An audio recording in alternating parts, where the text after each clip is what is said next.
So traders, welcome to smart work YouTube channel. तो बात कर लेते हैं बजाज फाइनेंस में मैंने एक पोजीशंस जो है लगाया हुआ है। इसमें मैंने जो है बजाज फाइनेंस में 5 क्वांटिटी मैंने सेल किया हुआ है। तो देख लेते हैं पोजीशंस जो है लेते ही मार्केट इस लेवल पे हमने पोजीशंस कहीं सेल साइड के लिए लिया हुआ है और लेते ही ये कंटिन्यूअस हमारे स्टॉप लॉस की तरफ बढ़ रहा है। हम स्टॉप लॉस को अपना ट्रेल वगैरह नहीं करेंगे और ना ही नीचे करेंगे, जहाँ है वहीं रहेंगे। और टारगेट को भी हम 1:2 पे लेंगे, 1:2 पे लेंगे, ठीक है।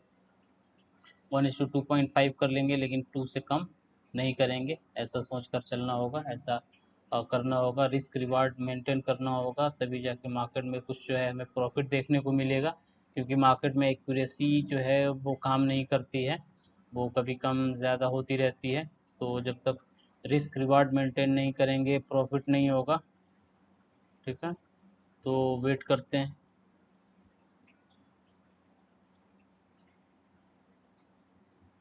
तो गाइस हमारा स्टॉप लॉस लग गया, मार्केट में स्टॉप लॉस हमारा लग गया, ठीक है।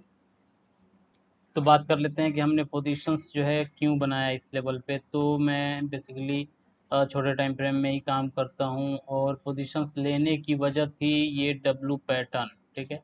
ये डब्लू पैटर्न लिया और यहाँ पे जो भी बायर्स, जो भी सेलर्स थे इस लेवल पे, जो भी सेलर्स थे मार्केट ने उनको निकाला और बायर्स को बैठाया। और वो नीचे आ रहा है, इनका स्टॉप लॉसेस कहीं ये नीचे ही देखने को मिल सकता है। तो हमने जो है पोजीशंस यहाँ पे बनाया और एक्सपेक्टेशन था कि ये जो है ब्रेक करेगा इसको। 9000 का एक साइकोलॉजिकल लेवल भी था और इसके ऊपर बाइंग बायर्स वगैरह ही आएंगे। तो हमें एक्सपेक्टेशन थी कि मार्केट जो है इसको ब्रेक डाउन देगा, लेकिन जो है निफ्टी ने साथ नहीं दिया। अब बैंक निफ्टी ने साथ दिया और उसने जो है इसको ऊपर ऊपर खींच दिया, ठीक है। तो इस वजह से हमें लॉस देखने को मिला। तो ठीक है, अपने हम जो है ट्रेडिंग स्ट्रेटजी पे टिके रहेंगे।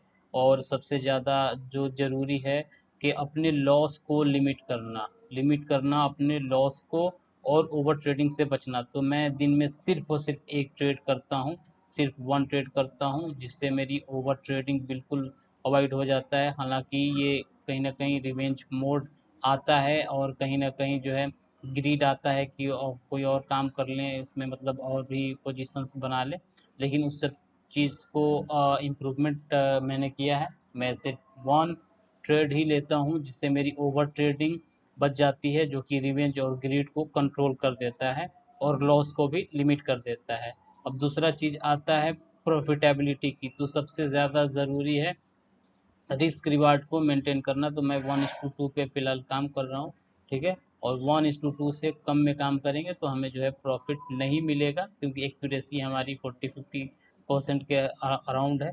तो एक्चुअल में मैं 10 ट्रेड चैलेंज कर रहा हूँ, जिसमें हर ट्रेड में मैं कुछ ना कुछ जो है इम्प्रूवमेंट अपना करूँगा। तो इस ट्रेड में एक जो है मैं 1:2 पे ही लूँगा। क्यों ना मुझे सिर्फ 3 ट्रेड, 10 में 3 ट्रेड ही मिले, ठीक है। 7 लॉस हो जाए और 3 मुझे सही मिल जाए, तब भी मैं कहीं ना कहीं ब्रेक इवन में रहूँगा। अगर 7 है तो 7 रुपये, और अगर 3 ट्रेड सही आ जाता है तो ये हो जाएगा 6, ठीक है। तो कहीं ना कहीं सिर्फ मैं -1 ही लॉस में रहूँगा, कहीं ना कहीं ब्रेक इवन में रहूँगा। तो और जैसे जैसे हम अपनी एक्यूरेसी मार्केट को समझते जाएंगे, एक्यूरेसी बढ़ाएंगे, तो हम जो है प्रॉफिट में आ जाएंगे। सो ठीक है, that's all for today friend, thanks for watching the video.